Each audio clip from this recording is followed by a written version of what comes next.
Welcome to Pro Speak English. Let's learn to speak English with confidence.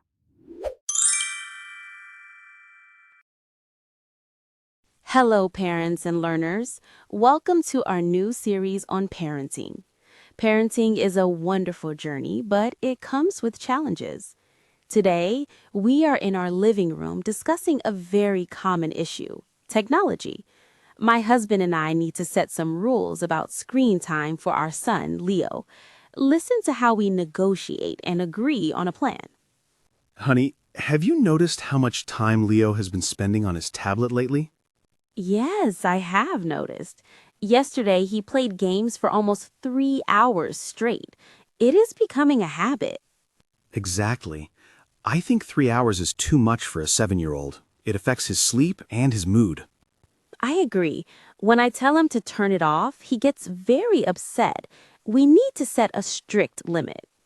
What do you think is a reasonable amount of time? Maybe 1 hour a day?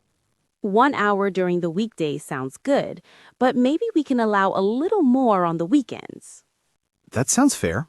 So 1 hour on school nights and perhaps 2 hours on Saturday and Sunday? Yes, let's try that. But we also need a rule about when he can use it. No tablets before dinner. I completely agree. And definitely no screens in the bedroom. That disrupts his sleep cycle. Okay, so the rules are 1 hour on weekdays, 2 on weekends, and device usage only in the living room. Right. We need to be consistent. If we say no, we must stick to it, even if he cries. Consistency is the hardest part. Do you want to tell him together after dinner? Yes, let's do it together. It shows him that we are a united front. He might be angry at first, but he'll get used to the new schedule eventually. He will. It is for his own good. Plus, it gives us more time to play board games with him. That is a great point. We need to replace the screen time with family time. Exactly. I'll go check on him now and make sure he finishes his homework before we talk. Did you hear the phrase united front? This means parents acting together with the same opinion. We also used words like consistent and reasonable. In the next video, we will discuss what happens when the rules are broken, handling a temper tantrum. See you soon. Welcome back. We just established rules for screen time, but as all parents know, enforcing rules isn't easy. Sometimes children react with strong emotions. In this conversation, we are debriefing after our son Leo had a tantrum or a meltdown because we took the tablet away. Let's see how we handled it. Wow, that was intense. I did not expect him to scream that loudly. I know. It is very stressful when he loses control like that. Are you feeling okay? I am fine, just a little drained. It is hard to stay calm when he's kicking the floor. You did a great job, though. You didn't yell back at him. You stayed very patient. I tried to remember what we read.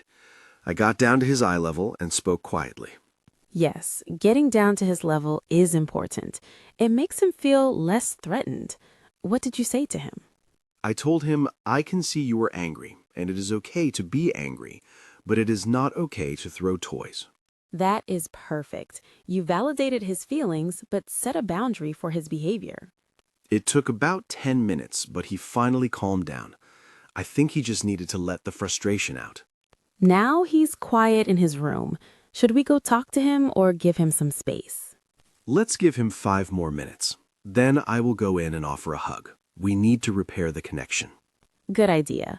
Repairing is crucial. He needs to know we still love him, even after a bad moment.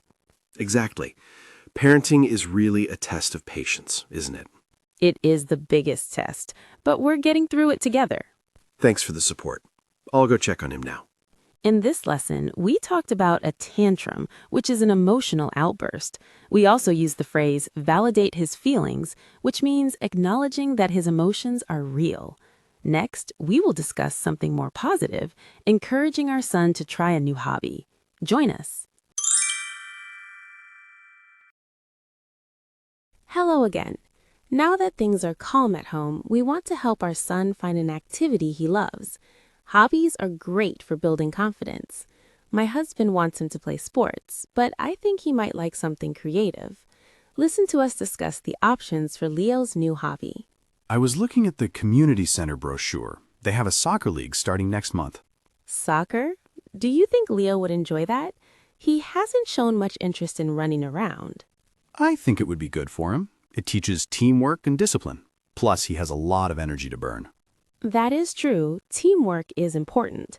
But I noticed he really likes drawing and music. Maybe we should try piano lessons. Piano is a great skill, but it is a solitary activity. I want him to make more friends. What about an art class? He would be with other children, painting and creating together. That is a good compromise. An art class is social, but it fits his personality better than soccer. That is a good compromise. An art class is social, but it fits his personality better than soccer. We could ask him what he prefers. We shouldn't force him into something he hates. You are right. If we force him to play soccer, he might resent it. Let's give him the choice. We can present 3 options: soccer, piano, or art class. He has to pick one. I like that strategy. It gives him autonomy, but ensures he does something productive. And if he picks soccer, will you practice with him in the backyard? Absolutely. I will be his personal coach. But if he picks art, you're in charge of the messy paints. Deal. I don't mind a little paint. Let's call him in and ask. Sounds like a plan. I hope he picks something fun. Here we use the word compromise, which means finding a middle ground. We also talked about autonomy, which is the ability to make your own choices. Next, we face the most difficult part of the day, the bedtime routine. See you in the next lesson.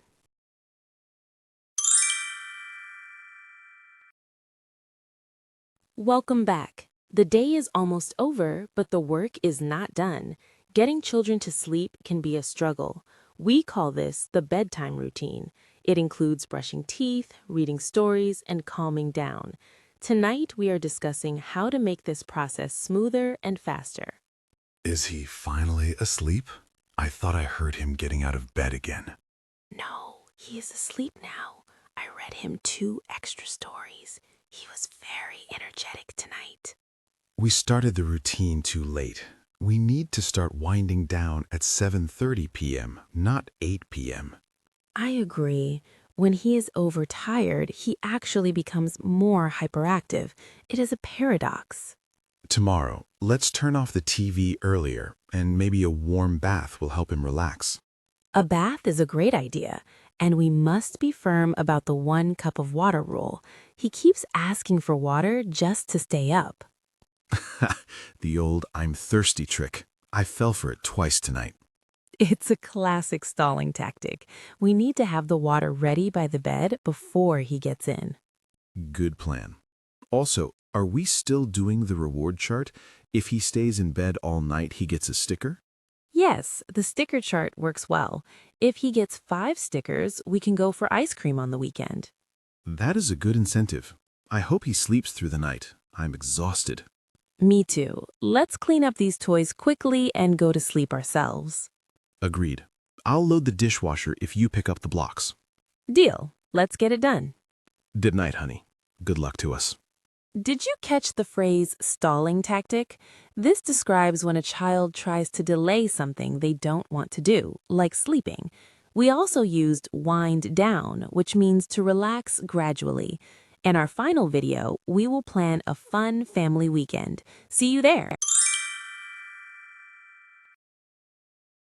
Hello and welcome to the final lesson in our parenting series. We have discussed rules, tantrums, hobbies, and sleep. Now it is time for the best part, having fun. It is the weekend, and we are planning a family outing. We want to do something that everyone enjoys. Let's see what we decide. Good morning. It is a beautiful day outside. We should definitely go out. I was thinking the same thing. Leo has been so good all week. He deserves a treat. So, what are the options? The zoo, the science museum, or the park? The zoo is always fun, but it is quite expensive and crowded on Saturdays. True, and it takes an hour to drive there. What about the big park by the lake? The park is a great idea. We can bring his new soccer ball and practice. And we can pack a picnic lunch, sandwiches, fruit, and juice. That saves money, and it is more relaxing than a restaurant. We should bring a blanket too. I will check the weather forecast just to be sure. Looks like it will be sunny all day. Perfect. Should we invite your sister and her kids? Leo loves playing with his cousins. That would make it even better. The adults can talk while the kids play on the playground. I will text her right now. We can meet there at noon. This sounds like the perfect Saturday. Quality family time is so important. It really is. It recharges our batteries for the next week. I'll go start making the sandwiches. And I will get the car ready and find the soccer ball. Let's go. Thank you so much for joining us on this parenting journey. Today, we planned a picnic and talked about quality time. Remember, parenting is hard work, but the happy moments make it worth it. Please subscribe for more English lessons. Goodbye.